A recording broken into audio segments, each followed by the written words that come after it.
All right, Shalom. Want to begin this lesson by giving all praise, honor, and glory to Yahweh, Ba'ashem Yahweh Shah, Waha, Rakah, Kodash, meaning in the name of the Heavenly Father, His beloved Son, and the Holy Spirit. Also want to give double honors to the head apostles and elders of Great Millstone, to the sincere brethren out there that's laboring in His work, and in doing so, exalting the names of Yahweh, while Yahweh Shah says Shalom.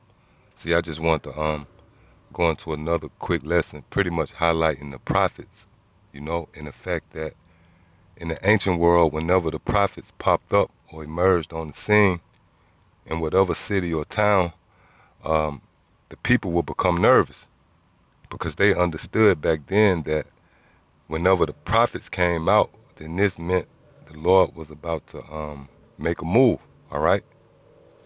Now, when you fast forward to the day, the Lord pretty much took that awareness from Jake, you so-called Negroes, Latinos, and Native Americans. The Lord took that spirit off of you where you can't recognize the prophets anymore.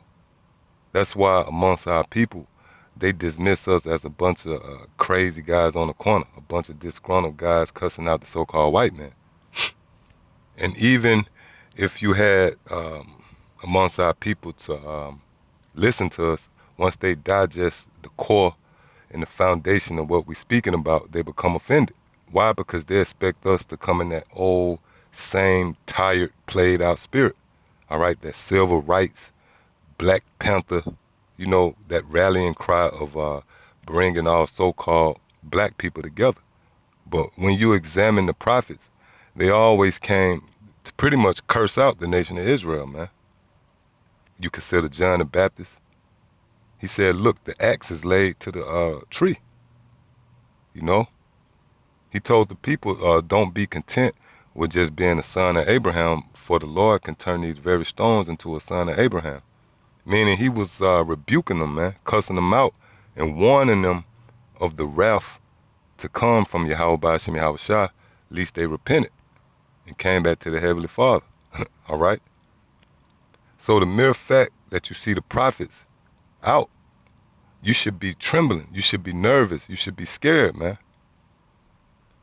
Which the reason why our people dismiss us and take us light. Well, this is the work of Yahweh Ba'ashem Yahweh Shah. Because I'm pretty sure I can speak for all the other brothers. I know myself, when I came across the apostles by way of YouTube, other brothers might have ran into the prophets on the streets. But once I saw the prophets, some clicked, some sparked in my spirit, man. I knew that these was the men of the Lord. And I knew to hearken to what they were saying, And I'm pretty sure I can attest for all the other brothers out there in the polls of Israel, the 2/3 of our people. They see us and they talk shit. You guys on the corner with dresses on, They misuse the prophets. They pretty much come up against us, man. They scoff and they scorn. Why? Because the Lord took that awareness away from them. He took that spirit off them where they can recognize us, So, with that, I want to start off in the book of 1 Samuel, the 16th chapter and the 4th verse. It says, and Samuel did that which the Lord spake. Yeah, which we doing the same thing. When we come out and we speak and we prophesy against this place and prophesy against you 2/3, we only doing that what the Lord spoke, man. The Lord is speaking through us, which, by the way, Samuel was pretty much the top prophet, so to speak. That's why when you read Jeremiah, the 15th chapter, the Lord said, though Moses and Samuel stood before me, my heart cannot be toward this people. Moses being symbolic to the law, and Samuel, the prophets, all right? It says, and came to Bethlehem, and the elders of the town trembled at his coming, and said, comest thou peaceably? Yeah, so in the ancient world, they understood and recognized the prophets, man. That's why I said the elders of the town, they trembled at Samuel's coming, man. And they asked him, hey, look, do you come peaceably? So this proves that what we speak, and the overtone of our message is not peace. It's war, which links up with Matthew the 10th chapter, where the Lord said, I come not to bring peace, but a sword. So for all you people out there, you got those who know that they're Israelites, and they come to us in the spirit of, well, why don't you all just come together? Why can't all you groups come together? No, they turned off pretty much about the way that we come and the spirit that we come in, man. But this is Samuel, and the elders of the town understood that Samuel was coming. They trembled, man. They was expecting bad news. And this is the way the prophets have always operated, man. Matter of fact, let me get that real quick. Book of Jeremiah, the 28th chapter, and the 8th verse. It says, the prophets that have been before me and before thee of old prophesied both against many countries and against great kingdoms of war and of evil and of pestilence, man. You can't bring nothing good out of war, pestilence, and evil. So for you people out there, if you understood the scriptures and you understood the nature of the prophets, then you would know that we gotta be those men. All right, the scriptures talk about how the spirit of the prophets are subject to the prophets. So when you read Nehemiah, I think that's the 25th chapter, and pretty much all these different prophets, man, well, we in that same stead, all right? So when the prophets come out, you should be nervous, man. But again, the Lord put a certain spirit on you to handle us rough, you know, and to be rebellious, so you won't have any cloak, man. The Lord is going to bring the penalty down to the fullest extent, all right? He's going to bring the hammer down on you. Matter of fact, I think that's 2 Chronicles, the 36th chapter. Right, in the 16th verse. Matter of fact, I started the 15th verse. And the Lord, the power of their fathers, sent to them by his messengers, rising up betimes and sending. Yeah, and we rise up B-time. We are diligent, man. You can't say that you can't find us. We up in your face, all right?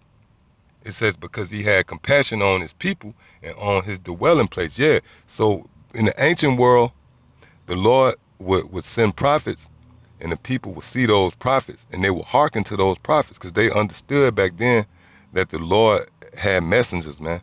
See, in this lifetime, they under this vibration of, well, I can deal with the Lord myself.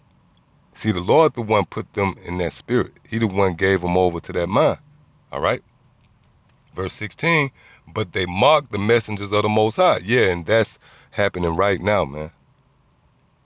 And despised his words and misused his prophets until the wrath of the Lord arose against his people, till there was no remedy. And that's what you're seeing playing out. It's not going to be a remedy, a solution, or a cure to the plagues that Yahweh Shem Yahushua is going to bring on you people. And one of the main reasons is because the way you dealt with his prophets, man.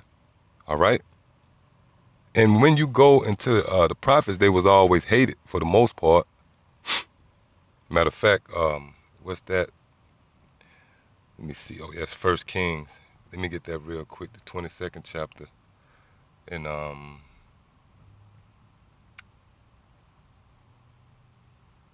the 18th verse. And the king of Israel said unto Jehoshaphat, did I not tell thee that he would prophesy? Matter of fact, I think that's on up. Right. 1 Kings 22:7. It says, and Jehoshaphat said, is there not here a prophet of the Lord besides that we might inquire of him? Yeah, so it shows you in the ancient world, they understood the method or the strategy of the Lord. They knew that they couldn't just go to Yahweh Shem Yahushua, all right, sit down, set up a meeting. It had to be a mediator. They had to deal with the prophet if they wanted to inquire of the Lord. It tells you that in Genesis, the 25th chapter, all right, when Rebecca, she had to inquire of the Lord about the twins in her belly, all right? And actually, Isaac was the one who entreated her, all right, who entreated the Lord. Verse 8, and the king of Israel said unto Jehoshaphat, there is yet one man, Micah, the son of Amiah, by whom we may inquire of the Lord, but I hate him, for he doth not prophesy good concerning me, but evil. And Jehoshaphat said, let not the king say so. Yes, so the reason why Micah was hated, because he prophesied no good concerning concerning this guy. All right? That's why he hated him. And that's why the prophets was always hated, man. Why you think the prophets and the disciples and ultimately Yahweh Shah was put to death in the fashion they was put to death? Because the people hated them, man. Because they didn't come in the spirit what you people expect us to come. They didn't come in that kumbaya, hold hands, you know, kiss your wound, pat you on the back, caress you. No, they came and they pretty much curse you out, man. All right? Which Yahweh Shah, when he came on the scene, he actually prophesied, man. He prophesied about 7 AD, which spilled over into what we going through now. Being chased over into the interiors of Western Africa and being brought over here on cargo slave ships, man. All right? So whenever the prophets came, the Lord was getting ready to make a move. All right? Now I want to end off, matter of fact,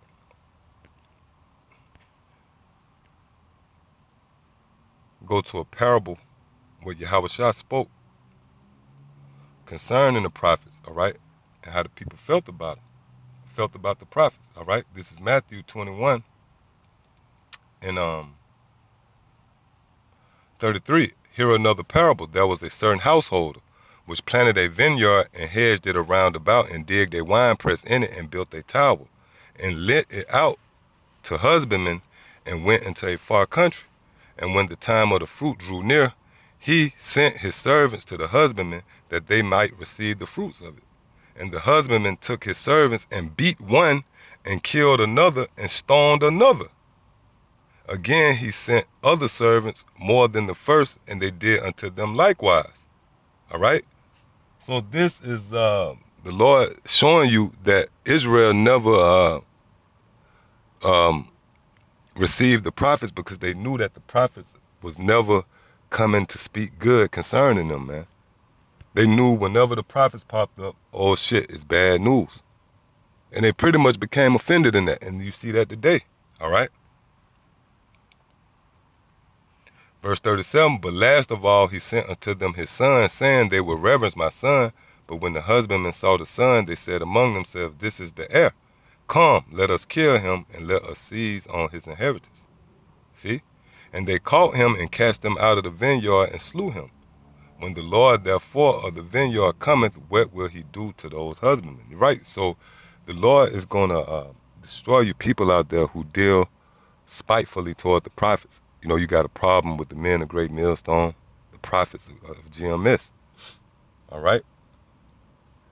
But, you know, overall, whenever the prophets come out, then you really should be trembling, man. But again, the Lord took that spirit off you, that awareness off you to recognize that we the prophets. And he did it for a reason. So the Lord is actually going to be justified when he brings his judgment, all right? So yeah, that's pretty much it. Hope this lesson was edifying. Until the next time I say shalom.